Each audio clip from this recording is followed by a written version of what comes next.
ናይ ሎሙዓንቲ ትምህርትና ንጅምር ብቁፅርታትን ብፊደላትን ክኸውን እዩ። ሰብስክራይብ ላይክ ብምግባር ጀምሩ። ስለዚ ናብ ትምህርትና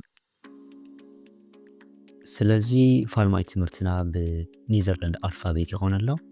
ኣብዚ ኣክብሮ ታሓት ክትፈልጥዋ ዝግባኣኩም ኣብ እንግሊሽ ዘለዉ 26 ኩሎም እቶም ፊደላት ብምሎም ኢና ንጥቀመሎም ዋላ ኣብ ኒዘርላንድ ማለት እውን እዩ። ስለዚ ኣደማምፅኦም ሕድሕዶም ብትግርኛ ወንፂሕፈልኩም ኣለኹ ኣብኡ ከለኹም ብድምፂ ከምፅሕፈልኩም ኣለኹ። ስለዚ ከም ዝቕፅል ይኹን አ ቤ ሴ ዴ ኤ ኤፍ ኼ ሃ ኢ የ ካ ኤል ኤም ኤን ኦ ፔ ኩ ኤር ኤስ ቴ ዩ ፌ ቬ ኤክስ አይ ዘት ብመሰረቱ ግን ካብቲ ኣብ እንግሊሽ ዝለመድናዮ ኣደማምፃ ኣብ ኒዘርላንድ ፍልይ ዝበለ ኣልፋቤት እተን ሓሙሽተ እተን መጀመርያ እዚአን ልቢ ክትብሉለን ኣለኩም። ካብኡ ብምቕፃል ድማ እዛ ኣብ እንግሊሽ ዋይ ኢና ንጥቀማ ኣብ ኒዘርላንድ ክኸውን ከሎ ግን ኣይንጥቀመላን ኢና። ከም ዋይ ብዙሕ ኣይንጥቀመላ ኢና በቲ ቋንቋ ወይ ከዓ ካብ ካሊእ ቋንቋ ዝመፁ ተዘይኮይኖም ብዙሕ ኣይንፅሕፈላ ኢና ማለት እዩ። ኣብ ከክንደኣ ግን እዛ ዋይ ግን ከም ኣይ ክነዳምፃ ከላ ግን እንታይ ንጥቀም ኣይን ጀይን ብሓንሳብ ንፅሕፎም ማለት እዩ።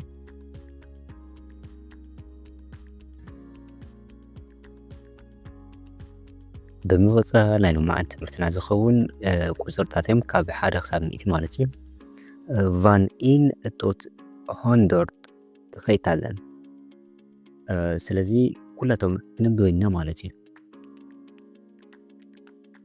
ኢን ቱይ ድሪ ቪር ቬይፍ ዘስ ዜቨን 8 9 10 11 12 13 14 15 16 17 18 19 20 ከምዚኣ ንብለን ማለት እዩ።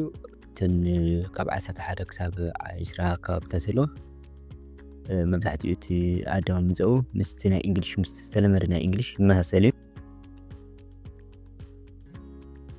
ካብ 21 ቁፅሪ ንላዕሊ ዘለዉ ክትፅውዖም ከለና ግን ንኣብነት ከም ኣብ ዓረብ ቋንቋ ብንእሽተይ ከም ንጀምሮ ኣብዚ እውን ልክዕ ከምኡ ኢና ብንእሽተይ ንጀምር። ሕጂ 21 ንምባል እቲ ሓደ ቀዲምና ንፅውዕ ኣለና ማለት እዩ። ካብኡ እታ 20 ትቕፅል ማለት እዩ። ስለዚ በዚ መሰረት ንኩላቶም ክነዳምፆም ኢና ምሳይ ይኩን ኢን ኤን 20 ቱይ ኤን 20 ድሪ ኤን 20 ቪር ኤን 20 ቬይፍ ኤን 20 ከምኡ እናበልና ክሳብ 30 ንቕፅሮ ማለት እዩ። ካብ 26 ክሳብ 30 ዘለዉ ባዕልኩም ክትፍትንዋ ገዲፈልኩም ኣለኹ። ልክዕኹም ግን ኩለን መዓር በዚኣ መሰረት ኣብ ኩለን ክነብል ንኽእል ማለት እዩ። እታ ቁፅሪ እታ ንእሽተይ ቁፅሪ እናቐድምና እታ ዓባይ ቁፅሪ ካብ ድሕሪት እናገበርና ማለት እዩ። ከምኡ ድማ 30 ቁፅሪ ካብ ዝብል ክሳብ 100 ዘሎ ድማ ብሓንሳብ ንረኣየን ማለት እዩ። ደርቲኽ ቪርቲኽ ቬይፍቲኽ ዘስቲኽ ዘቨንቲኽ ታኽቲኽ ነገንቲኽ ሆንዶርት ተወሳኺ ካሊእ ቪድዮታት ኣብ ቀፃሊ ንምስራሕ ናትኩም ንትብባዕ ስለ ዘለኒ ላይክ ሼር ሰብስክራይብ ምግባር ኣይትረስዑ ክቡራት ኣሓት።